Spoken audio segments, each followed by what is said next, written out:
এবং মসলকে আলা হজরত প্রেমিক সাধারণ যুবক ভাইয়েরা, আমি সর্বপ্রথমে আপনাদের খেদমতে জানাই আসসালামু আলাইকুম ওয়া রাহমাতুল্লাহ। সম্মানিত হাজিরিন,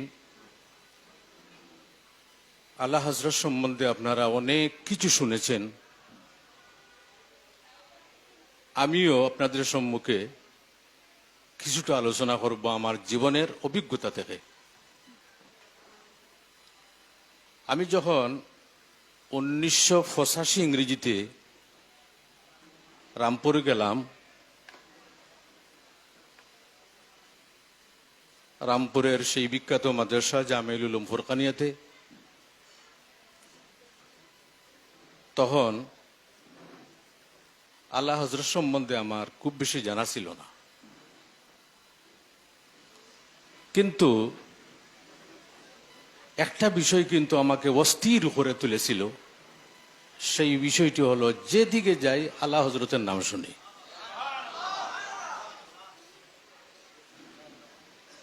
কোন প্রোগ্রামে যাই আলা হযরতের নাম শুনি,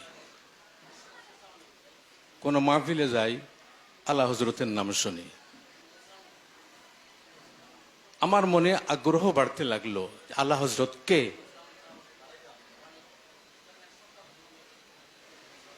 তখন আমি আলা হযরতের কিছু লেখা কিতাব সংগ্রহ করে আমি পড়তে লাগলাম। আমি বুঝতে পারলাম যে আলা হযরতের লেখা কিতাবগুলি যেমন বাটির মধ্যে সাগর। যখন আমি মুহাসসল একটা কিতাব আছে, এই কিতাব পড়তেছিলাম আমার উস্তাদে মুহতারাম ওজিউদ্দিন আহমদ খান সাহেব রহমতুল্লাহি তাআলা আলাইহির কাছে। তখন ভয় হচ্ছিল জিজ্ঞাসা করতে, তবুও কিন্তু সাহস করে একদিন জিজ্ঞাসা করে ফেললাম যে আল্লাহ হযরত সম্বন্ধে হুজুর আপনি একটু বলেন না। দরসের মধ্যে তখন উস্তাদে मोहतरम বললেন, भाई छोड़ो उनकी बात, वो तो बहुत बड़े फकीह थे, आलिम थे, कामिल थे, मुफस्सिर थे, मुफक्किर थे, ना जाने क्या क्या थे। বললাম, যদি কোনোদিন আপনি ওনার সঙ্গে বা ওনার মাহফিলে গিয়েছিলেন, একটু আলোচনা করেন না। তখন তিনি বললেন, আমি যখন 12 বছরের, রামপুরের কথা বলতেছি, তখন আমি শুনতে পেলাম রামপুরের জামে মসজিদে আলা হযরত আসবেন। আমার মনে আসলো আমিও আলা হযরতকে দেখব। তিনি বলতেছেন, আমি যখন গেলাম রামপুরের জামে মসজিদে ওয়াজ মাহফিলে, তখন আমি দেখতে পেলাম আল্লাহ হযরত ওয়াজ করতেছেন আর লক্ষ লক্ষ মানুষ নয়নের জল ছেড়ে আল্লাহর দরবারে তওবা করতেছে। আমি বুঝতে পারলাম যে আল্লাহ হযরত কোনো সাধারণ ব্যক্তিত্ব নয়। উলামায়ে কেরাম বুঝতে পারবেন, আহলুস সুন্নাতুল জামাত এবং অন্যান্য সংগঠনের মধ্যে আকীদাগত কিছু পার্থক্য আছে।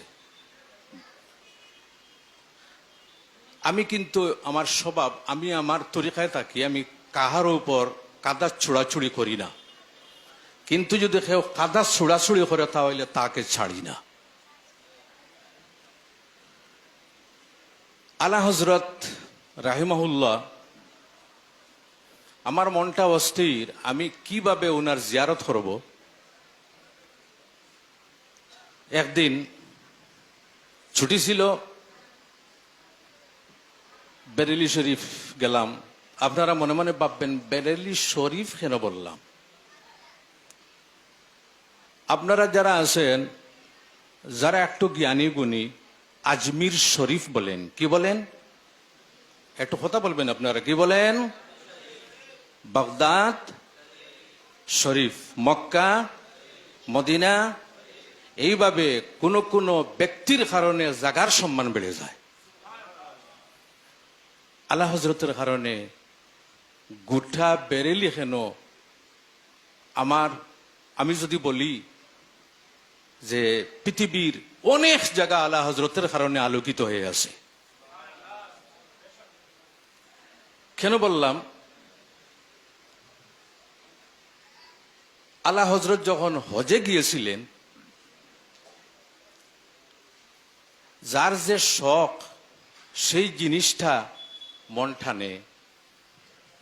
হজে যাওয়ার পরে একটা লাইব্রেরিতে গেলেন,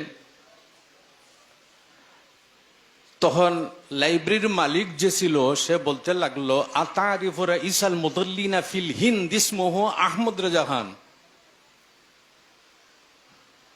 ও তো নজদি মানুষ, তো সে বলতেছে হিন্দুস্তানের একজন গুমরাহ ব্যক্তি, নাউজুবিল্লাহ বলেন, হিন্দুস্তানের একজন গুমরাহ ব্যক্তির নাম আহমদ রেজা, তুমি কি জানো? আর উনাকেই জিজ্ঞাসা করতেছে এই লাইব্রেরির মালিক। তখন তিনি বললেন, আনা আহমদ রেজা খান, আমি আহমদ রেজা খান, তুমি কি চাও? তখন সে বলল, মাজা তাকুলু ফি ইলমে গায়বির রাসূল সাল্লাল্লাহু আলাইহি ওয়াসাল্লাম, তুমি আল্লাহর নবীর ইলমে গায়ব সম্বন্ধে কি বলো? আলা হযরত বললেন, আল্লাহর হাবিবের ইলমে গায়ব আমি সাবিত করি, এটাই আমার আকীদা। তখন সে বলল, আপনি জবাব দিয়ে যেতে হইবে। আলা হযরত বললেন, আমি লিখিতভাবে জবাব দেব না মৌখিকভাবে জবাব দিব? তখন সে বলল যে না, লিখিতভাবে জবাব দিতে লাগবে। সেই মক্কা শরীফে থেকে আলা হযরত একটি কিতাব লিখে গিয়েছিলেন নবীজির ইলমে গায়ব সম্পর্কে, যে কিতাবের নাম হলো আদ-দাওলাতুল মাক্কিয়া বিল মাদ্দাতিল গায়বিয়া। যে কিতাবের মধ্যে মন্তিক ছাড়া কোনো কিছু নেই, সবার সমুজে বুঝে কিন্তু আসবে না। আজ পর্যন্ত সেই কিতাবের জবাব দেবার ক্ষমতা হয় নাই। তিনি হলেন আলা হযরত।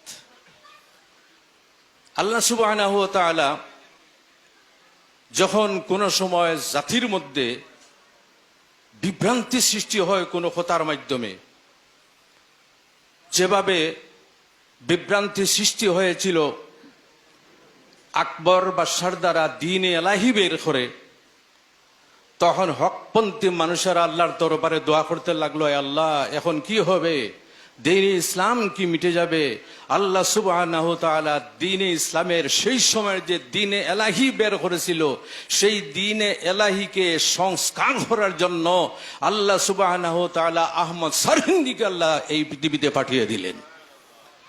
এইভাবে যখন আহলুস সুন্নাতুল জামাতের উপর চতুর্দিক থেকে যখন আঘাত হচ্ছিল, একদিকে নজদিয়তের আঘাত, একদিকে রাফিজিয়তের আঘাত, একদিকে শিইয়তের আঘাত, একদিকে এইভাবে লামজবিদের আঘাত, তখন হকপন্থী মানুষেরা আল্লাহর দরবারে ক্রন্দন করতেছিল, আয় আল্লাহ এখন কি হবে?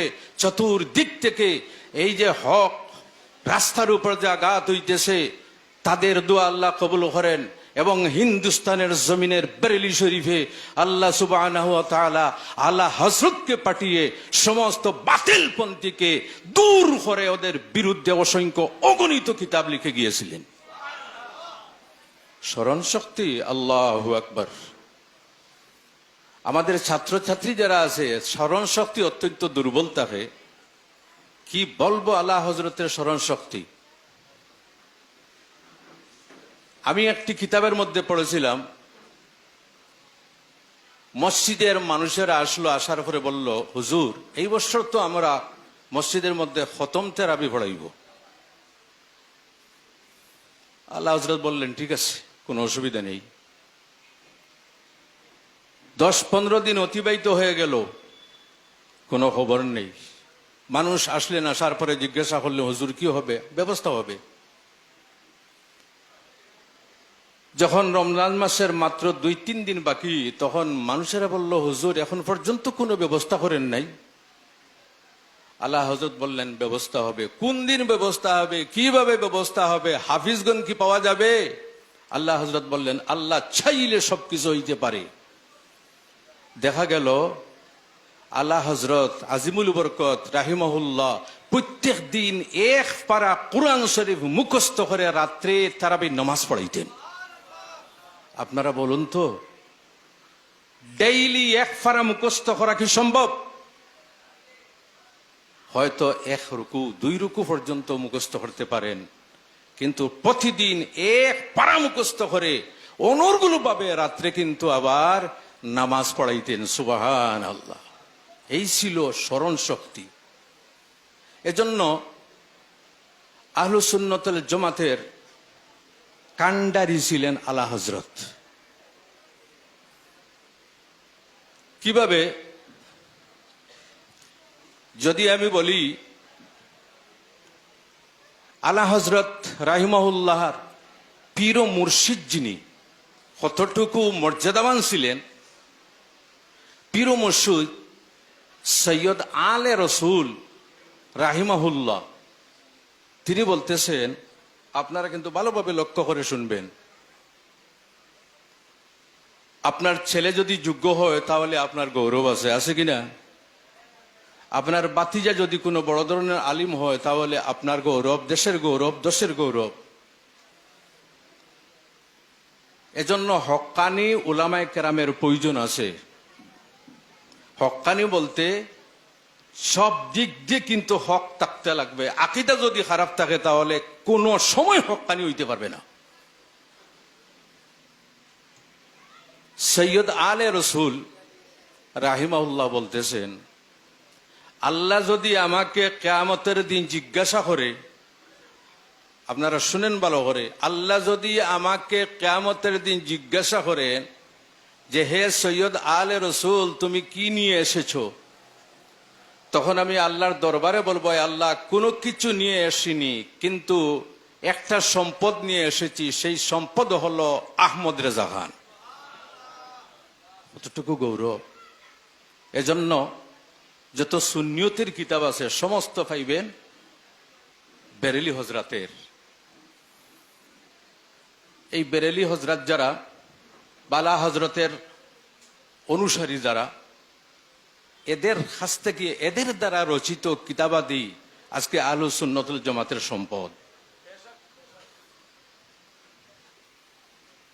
আগের কিতাব পাওয়া তো বড় মুশকিল, কিন্তু উর্দুতে, আরবিতে, আগে তো ফার্সিতে ছিল, এখন উর্দুতে, আরবিতে প্রত্যেক জায়গায় কিন্তু কিতাবগুলি পাওয়া যায়। এজন্য আজকে যে আলা হজরতের উরুস মাহফিলের আয়োজন করা হয়েছে, আমি অত্যন্ত আনন্দিত। যেহেতু এত অঞ্চলের বা আমাদের বরাকবেলির মানুষেরা আলা হজরত সম্বন্ধে খুবই কম জানে। আমি কিন্তু বেশিরভাগ ওয়াজের মাহফিলে মিলাদ শরীফের আগে আমি আলা হজরতের যে শের মোস্তফা জানে রহমত পে লাখো সালাম পড়ি। কিছু কিছু আছে যাদের কিছু জ্বালা আরম্ভ হয়ে গেল, এই জ্বালার দ্বারা আমার কোনো কিছু হবে না, আমি ডেম কেয়ার মানুষ। এখন এমন হয়েছে, ওয়াজ শেষ করার পরে পাবলিক যারা, তারা বলে হুজুর মোস্তফা জানে রহমত পে হোগা। সর্বপ্রথমে আপনি মোস্তফা জানে রহমত পড়বেন। এটা খার আল্লাহ হজরতের, এটা খার আল্লাহ হজরতের। আচ্ছা, আপনারা ভালো লাগে কিনা? আপনাদের ভালো লাগে কিনা? মোস্তফা জানে রহমত বে আল্লাহর হাবিবের মহব্বতের যেমন পানি টপকিয়ে পড়তেছে, আল্লাহ হজরতের কথাবার্তার মধ্যে আল্লাহর হাবিবের এশক মহব্বত বের হতো। এজন্য মানুষ আল্লাহর হাবিবের আশিক কিনা কথাবার্তার মাধ্যমে প্রকাশ হয়, ব্যবহারের মাধ্যমে প্রকাশ হয়, কিতাবাদির মাধ্যমে প্রকাশ হয়। আশরাফ আলী থানভী তিনি নিজেই বলেছেন, একজন ওনাকে বলল যে আহমদ রেজা খান ইন্তেকাল করেছে। এইভাবে মাহমুদ হাসান দেওবন্দিকে বলা হলো দরসের সময় যে ইমাম আহমদ রেজা খানের ইন্তেকাল হয়ে গেছে, সঙ্গে সঙ্গে কিতাব বন্ধ করে নয়নের জল ছড়ে ক্রন্দন করতে লাগলেন। ভিন্ন মসলকের যারা, তারাও স্বীকার করতেছে যে আলা হজরত কত বড় ছিলেন। মাহমুদুল হাসান সাহেবকে জিজ্ঞাসা করা হলো, আপনি তো খুশি হওয়ার কথা, আপনি ক্রন্দন কেন করেন? তিনি বলতেছেন, ক্রন্দন করার কারণ হলো আজকে পৃথিবী থেকে ইলিমের একটা পাহাড় চলে গিয়েছে। আশরাফ আলী থানভী সাহেব বললেন, হায়, খুশি হওয়ার কোনো কারণ নেই। আমার উপর যে তাকফীরের ফতোয়া দেওয়া হয়েছে সেটা ওনার জন্য ঠিক ছিল। কেননা উনি ছিলেন রাসূলুল্লাহর মহব্বতের আগুনের মধ্যে একবারে ডুবন্ত ব্যক্তি। আচ্ছা, আপনারা বলুন তো, যদি আপনার ছেলের সঙ্গে মায়া থাকে, বাবার সঙ্গে মায়া থাকে, ছেলের বিরুদ্ধে, বাবার বিরুদ্ধে, বা আপনার মুর্শিদের বিরুদ্ধে, আপনার উস্তাদের বিরুদ্ধে যদি কোনো কটাক্ষ করে, তাহলে আপনার সহ্য হবে? এইভাবে আলা হজরত ছিলেন কিন্তু নবীজির চরম এবং পরম ইশক মহব্বতের সাগরে ডুবন্ত। তার প্রমাণ, আগে আগে এত বেশি গাড়ি ছিল না। মানুষ, যারা মর্যাদাবান মানুষ, তারা পালকিতে চড়ে এক জায়গা থেকে অন্য জায়গায় যাইতেন। আপনার পালকি বুঝেন তো? জি। একবার বেরেলি শরীফের মধ্যে আলা হজরতকে নেওয়া হতো পালকির মাধ্যমে। চারজন ব্যক্তি চার কোনায়, এই যে পালকির যে ডান্ডা যেটা, সেটা বহন করে দেওয়ার জন্য চারজন ব্যক্তি খাদে নিয়ে রওনা হলেন। সামান্য দূর যাওয়ার পরে আলা হযরত বললেন, থামো। সঙ্গে সঙ্গে পালকির থেকে নেমে গেলেন। নেমে গিয়ে বললেন, শোনো, তোমাদের মধ্যে রাসূলুল্লাহর আওলাদকে তোমরা বলতে লাগবে। সুবহানাল্লাহ বলেন তো। হে নবীজির আওলাদ, স্বীকার করতে লাগবে তোমাদের মধ্যে খে। তখন দুইজন বলতে লাগলো, হুজুর, আমরা নবীজির খানদানের মানুষ।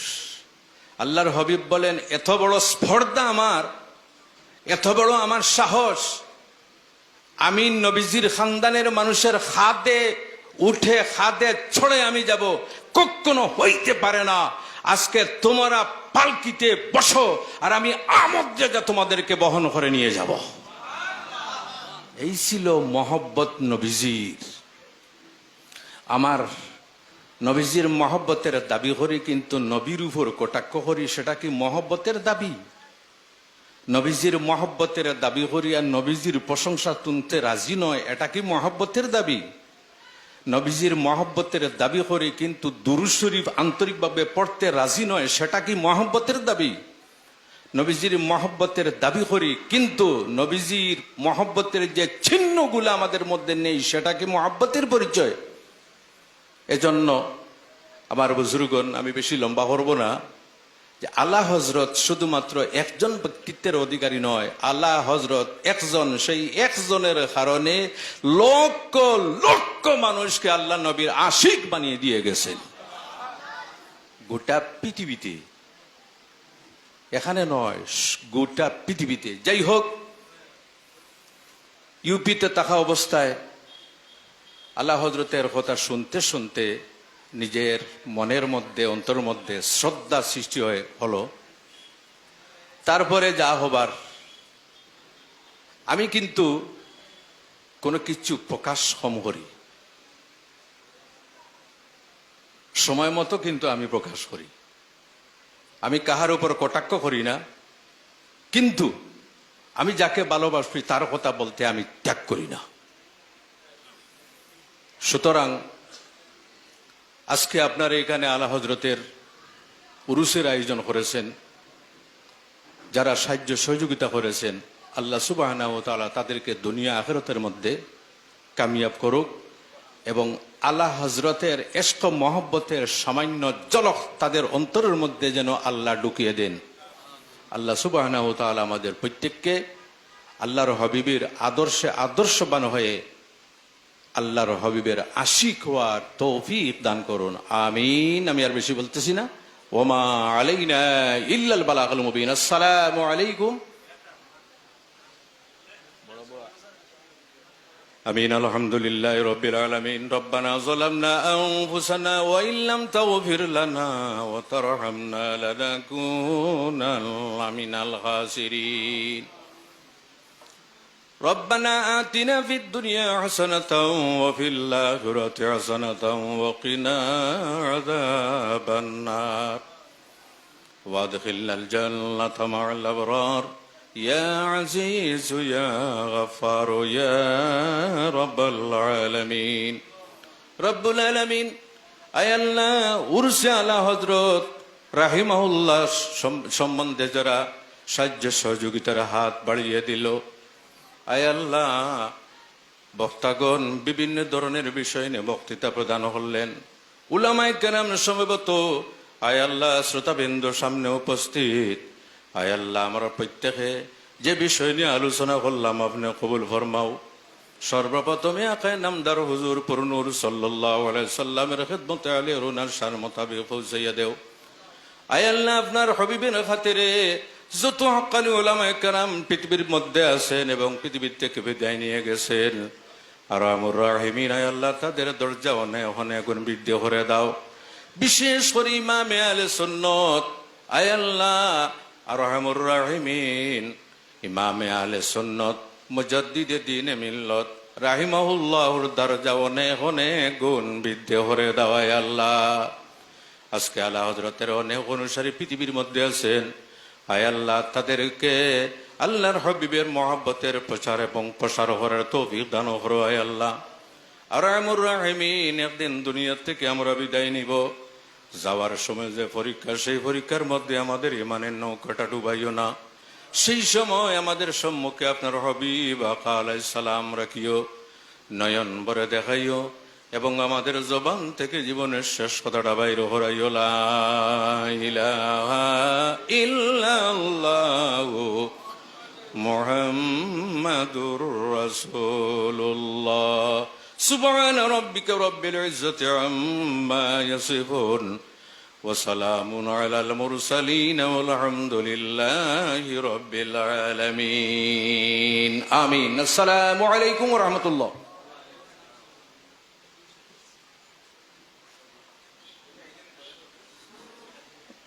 অসংখ্য শুকরিয়া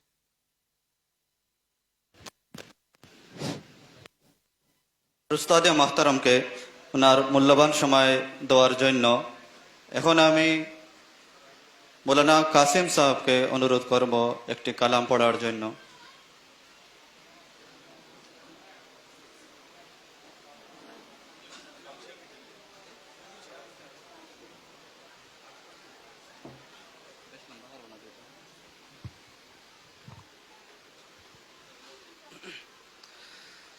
सल्लल्लाहु अलैका या